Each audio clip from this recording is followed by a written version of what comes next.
Some games are about the stars, and some games are about the infrastructure.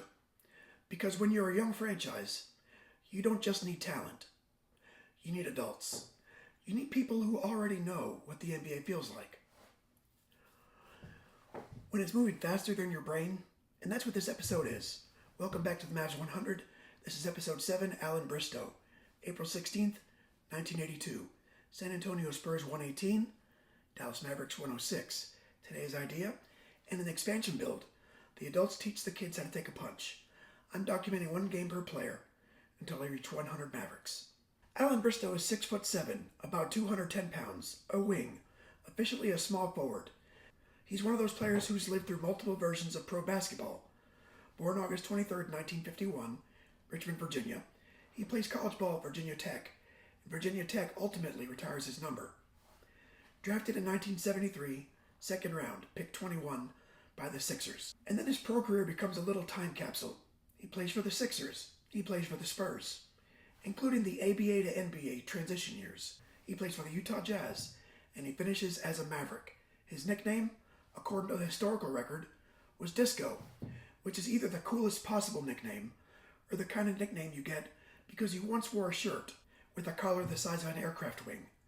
And after he's done playing, he stays in the league, assistant coaching stops, front office work, and a long run as head coach of the Hornets, where he helps deliver the franchise's first real success.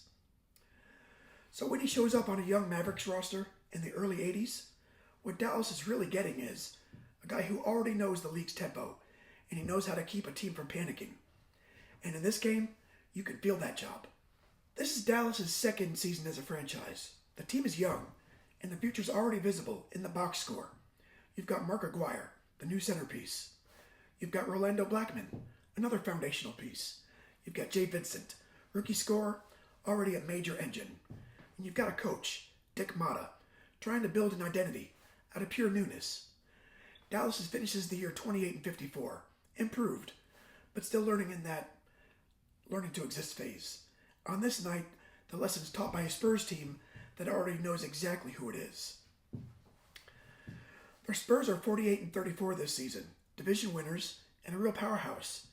They're built around one of the cleanest scorers ever, George Gervin, who wins another scoring title that year. They're coached by Stan Albeck, and the reason this matchup matters, this is what it feels like when a young team runs into a finished product. And right away, that first quarter is the story's opening sentence. Spurs drop 34, Mavs score 24, and now you're chasing the game, the worst kind of running. Now here's why the 1982 NBA looks weird on paper. Before we even talk about Allan Bristow, I want to explain 3 things about this era that jump out from the stat sheet. Because if you look at this box score with modern eyes, you'll miss what it's telling you. First, the three-point line exists, but it's basically a rumor. The Spurs take 1 3-pointer. The Mavericks take 5. And that's not a typo. That's not they were cold. This is not how teams were built yet.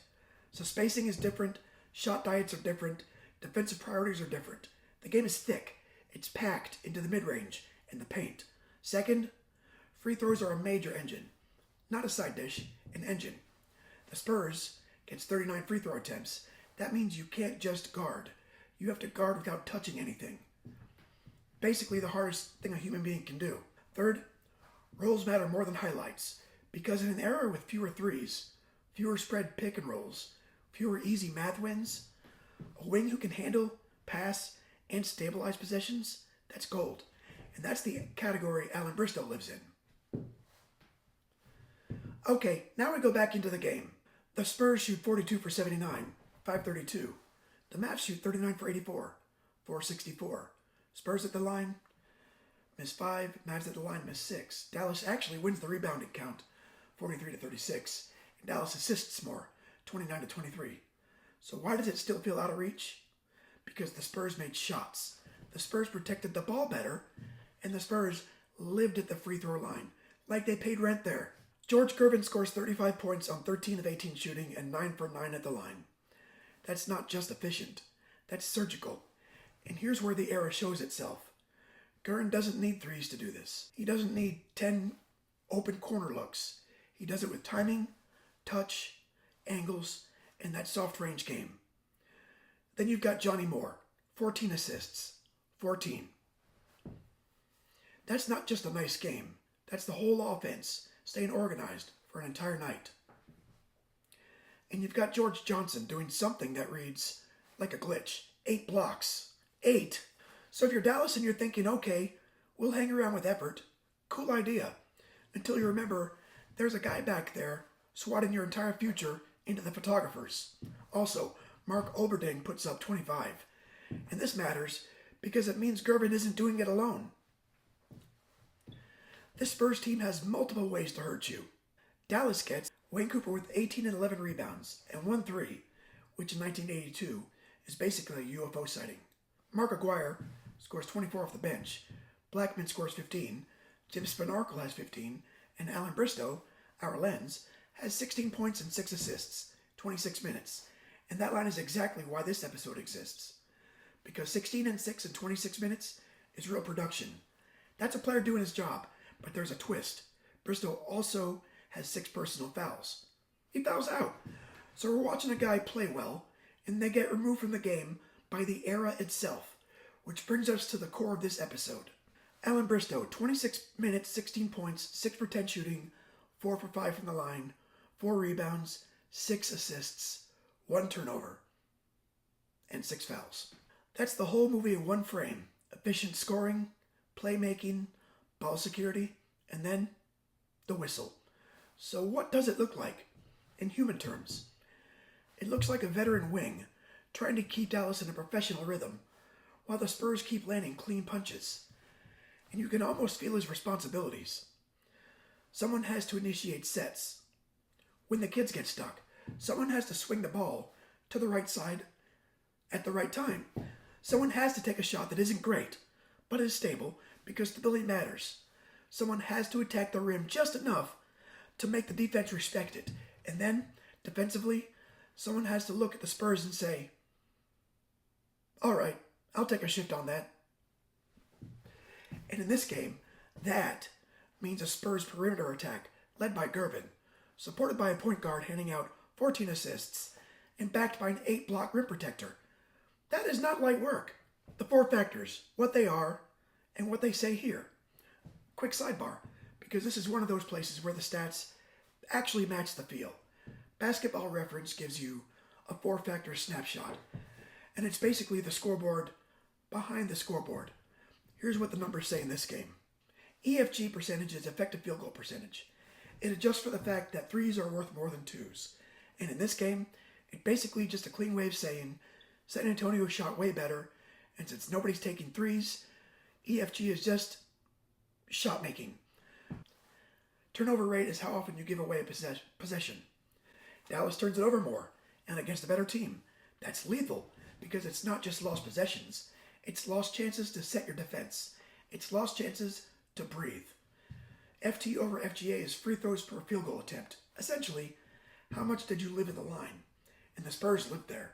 If you want the cleanest explanation of why this game is a 12-point Spurs win, even though Dallas rebounds well and passes well, it's this. San Antonio made more points. Dallas gave away more possessions. And San Antonio turned the game into a free throw contest. Which is exactly what veteran teams do when they smell youth. Okay, back to Bristow again. Allan Bristow is the number 100 Maverick on our list. And I do love that, because it forces me to admit what lists actually are. They're not just the team's best players. They're a map of story weight, and the bottom of a story weight is often a very specific kind of player. Not the franchise face, not the statue out front, the connective tissue. The guy who makes sure the entire thing doesn't collapse while the stars are being born. That's what Bristow is in Dallas. He's a veteran wing who can score efficiently in small doses, move the ball, and keep a young lineup from turning into 5 separate solo projects. And in a game like this, you can see him trying to do the veteran thing. Okay, we're down early. Don't sprint into chaos. Get organized. Get a decent shot together. Make them guard twice. If they foul you, take the points. If they don't foul you, make the mid-range a threat anyway. And for 26 minutes, it works. He's 6 for 10. He's creating. He's only got 1 turnover. That's a pro. But then the other side of being a pro shows up. Sometimes your job is to guard somebody who can get you in foul trouble just by existing. And then you're gone. Let's talk about the 6 fouls, because modern basketball fans here fouled out and think, well, he's undisciplined, or he's a bad defender. In the early 80s, a lot of the time it's neither. It's simply this. The game was much more physical. The lane was more crowded, the whistles came in waves, and the stars were protected differently than role players. When a veteran wing like Bristow is defending a high-usage star environment and trying to survive the night, every whistle attacks, and it's not just he's out. It's the ripple effect. It changes who handles the ball. It changes who initiates the offense. It changes matchups, and it changes how aggressive you can be on defense. It even changes the confidence of the young guys who are suddenly doing more than they're really ready for. So when Bristow fouls out, it's not just losing 16 points. It's losing your stabilizer. And against the 1982 Spurs, losing your stabilizer is how games become feels like 30, even when the final says you lost by 12. First quarter, Spurs 34, Mavs 24. San Antonio sets the tone. San Antonio sets the tone with shot making and tempo.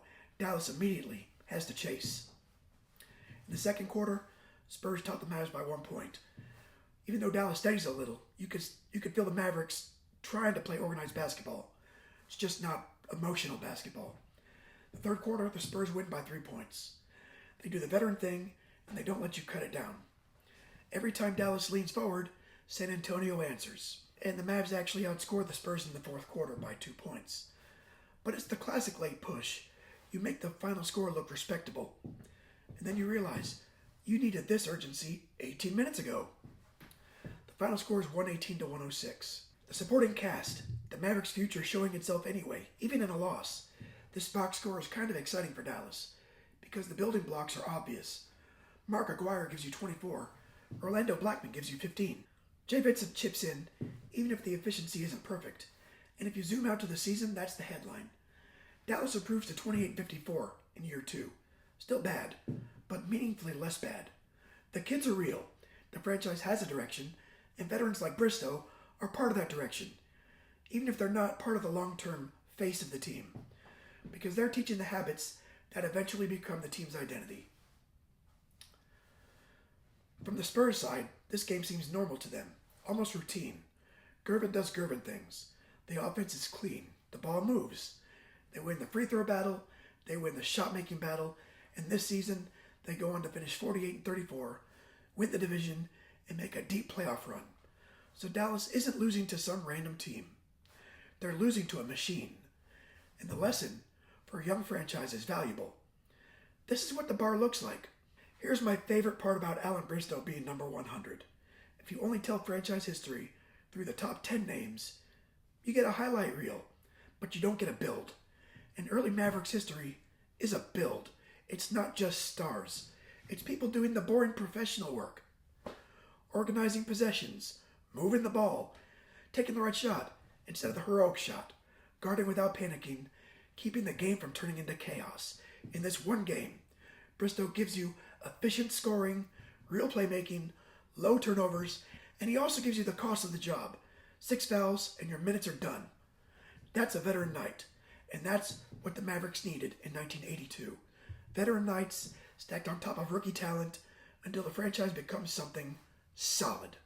That's episode 7 of the Mavs 100, Allan Bristow, the adult in the room.